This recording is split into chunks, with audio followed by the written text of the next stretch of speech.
Yeah, I think that having a baby, growing a family is such an empowering time.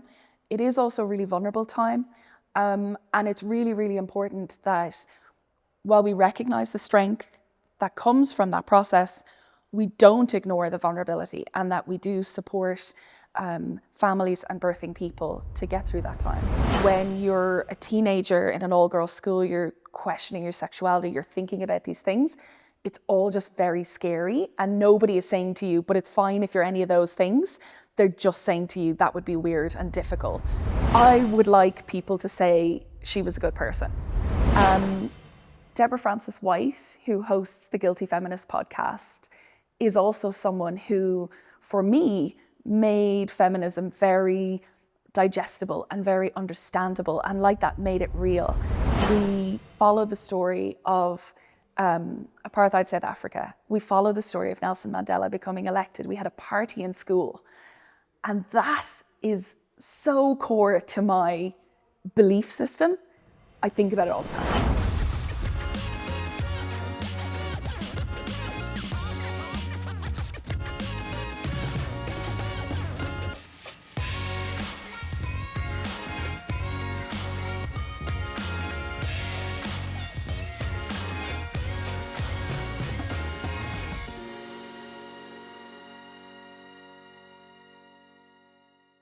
Hi, I'm Tara. I am a midwife. I'm currently doing a master's in gender studies also. I have 2 kids. I like film photography. And I have previously hosted a podcast with 2 others about feminism and reproductive health.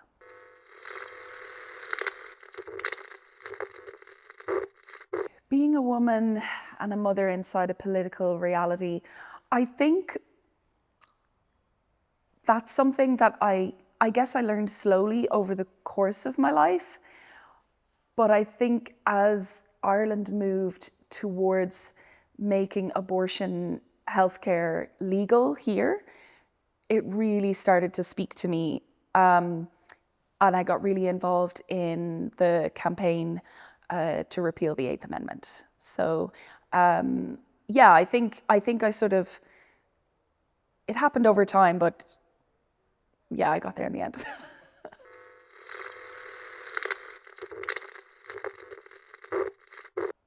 Yeah, when people are giving birth, they really are crossing that threshold.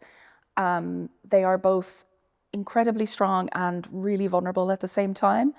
And I suppose the joy of being a midwife is supporting people in that time.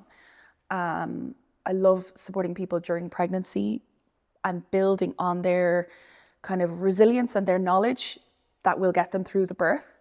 And supporting new families as well is really nice for that, helpful for that as well. Yeah, I think that having a baby, growing a family is such an empowering time. It is also a really vulnerable time. And it's really, really important that while we recognize the strength that comes from that process, we don't ignore the vulnerability and that we do support families and birthing people to get through that time intact.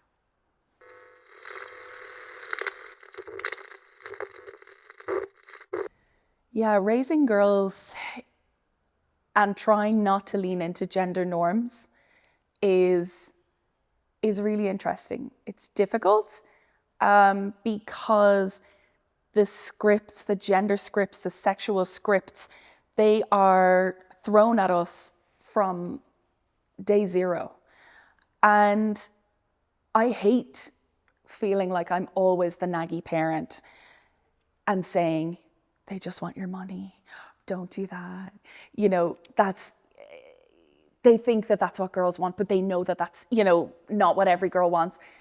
And yeah, as you say, like, you don't want them to lose their sense of wonder, and sense of curiosity is really important, but also critical thinking is so lacking in today's world. And I want to know that my kids are going to question who's advertising to them, who's trying to get their money, you know, do I actually want this, or is somebody telling me that I want that? And is that because I'm a girl that they're telling me that I want that? And yeah, just trying to kind of lean into the, you know, yeah, you can do everything and you can do anything if you work hard enough and if you apply yourself. And there's an element of luck with all of these things as well. Nobody just has to work hard enough to achieve their goals.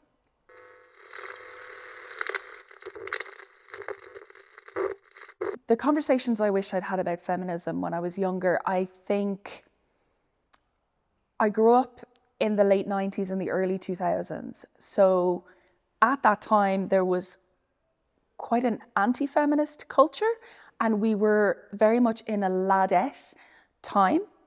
So it was very much about keeping up with the boys. And yeah, I think that it would have been okay to say, you don't have to do that. You can be yourself. And I think that at that time as well, there wasn't a huge amount of representation on TV around the LGBT community. So when you're a teenager in an all-girls school, you're questioning your sexuality, you're thinking about these things. It's all just very scary, and nobody is saying to you, but it's fine if you're any of those things. They're just saying to you, that would be weird and difficult.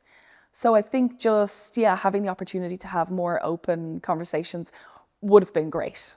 I do try to have those conversations with my girls. Sometimes if they'll say, oh, one day when I get married, I'll always say, marriage is only one option. That's not something you have to do. Or one day when I have a baby, that's a choice that you can make when you're older. It's not something you have to do. So yeah, I really try and kind of make sure that they know they can be whoever they want.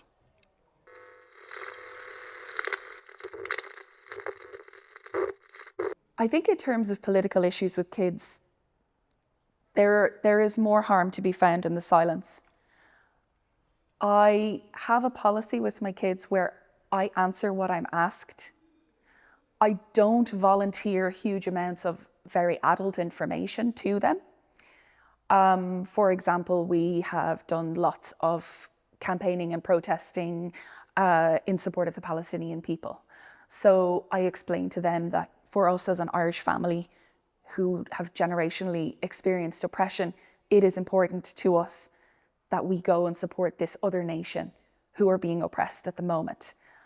I'm not going to tell them about the videos that I'm seeing online because that's not appropriate for them and it would be scary for them. But in an age-appropriate way, I will try to have them understand why it's important that we do that. And yeah, as I say, I just answer what I'm asked. I'm not volunteering loads of information.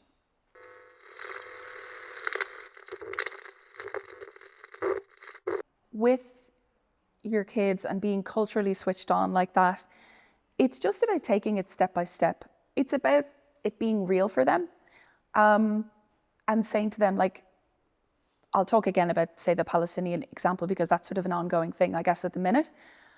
You know, these are kids that are just like you. They want to have a birthday party. They can't.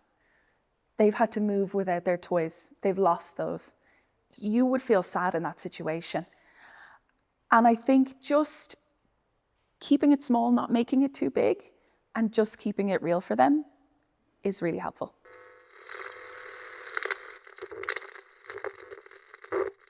Yeah, I do think it's very difficult for women to achieve a real balance. And I think as modern as I may think I am, and as fantastic as my husband is, I do take on more the mental load than he does. But he knows that if I say I need to do something, that I'm going to go and do that, and that he just has to take over. And I guess that's why we're still together nearly 20 years later, and why our relationship works well, because we are a team. And I guess that has been built over the years.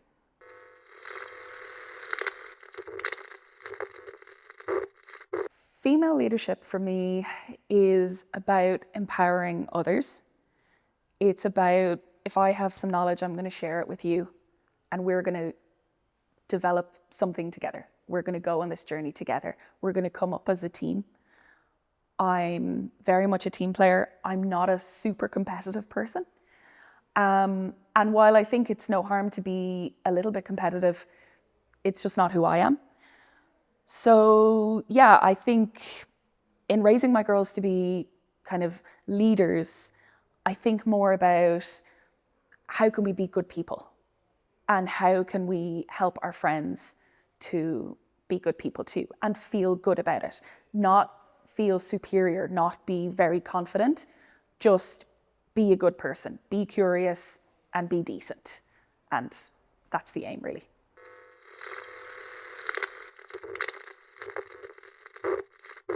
My legacy of womanhood, that's really difficult. That's a big question. That's a big question.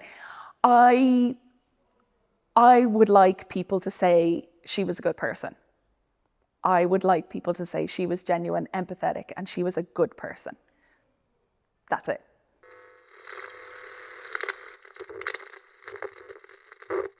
Okay, people I look up to in terms of females. So people like, I'm going to blank on so many now.